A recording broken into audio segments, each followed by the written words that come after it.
I am on a mission. I haven't seen or talked to my mother, who is a devout Jehovah's Witness, and I've seen her and talked to her maybe 3 or 4 times in the last 3 or 4 years.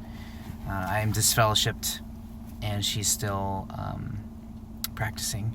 I don't know how active she is, but I know that she does suffer through a lot of depression, and it's my mission to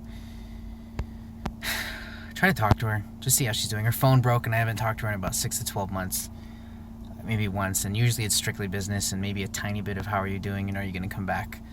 And ever since I was a kid, I was questioning things, and now that I'm an adult and I actually looked up certain things and started reading my Bible and realizing things like blood transfusions, birthdays, and a lot of views that the Watchtower organization has are simply not biblical, and they're not in the Bible or backed up by the scriptures.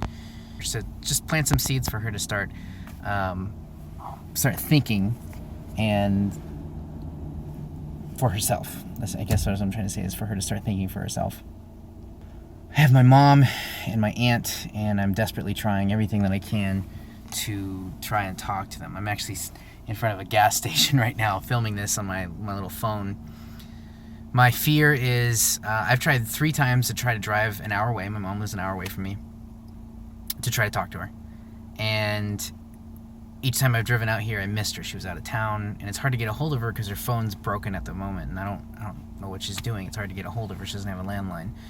So this night I actually drove past her work and I saw her parked there.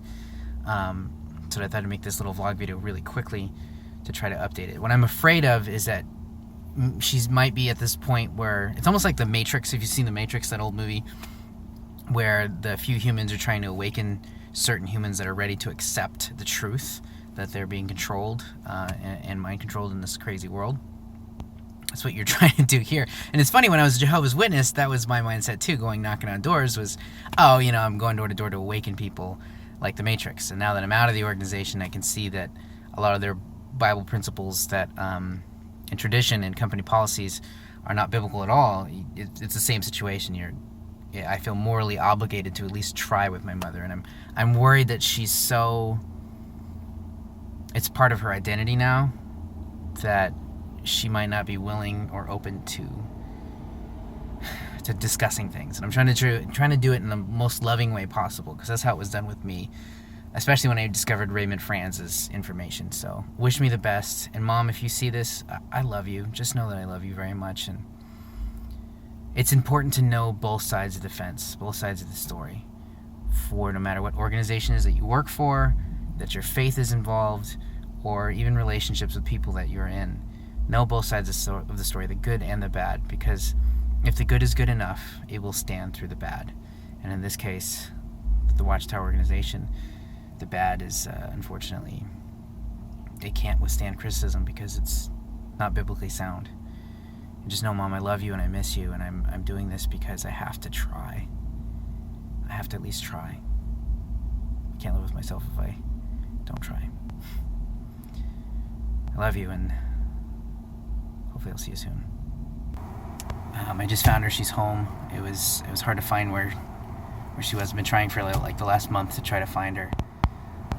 So I'm about ready to go knock on her door and try to get her to answer the door at 8:30 at night. Okay, so it's really dark here. You can see me now. I went to my mom's place and knocked on the door, and she didn't answer. So I rang the bell, knocked, and said it was her son. No answer. I could hear some movement on the inside, but no answer. So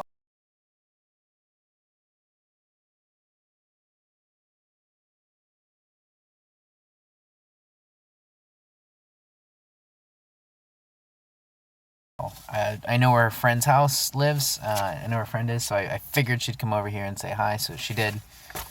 I went over to the apartment, knocked on the door, and all the chattering talked. I recognized the voices, and no answer.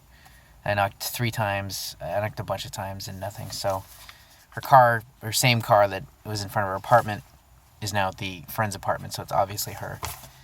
So I wrote a handwritten note saying that I miss her and please call me. And I'm going to leave it on her car. And, bringing some bounce light into my face here. So we're going to I'm going to just leave it at that for now. I've tried to get in contact with her 3 or 4 times now. Many, many times I've tried to call her. I don't know if this is shunning on another level or she's just embarrassed. Embarrassed about what? I don't know. But I'm going to keep fighting. You can't... Keep trying. Can't stop. Wish me the best.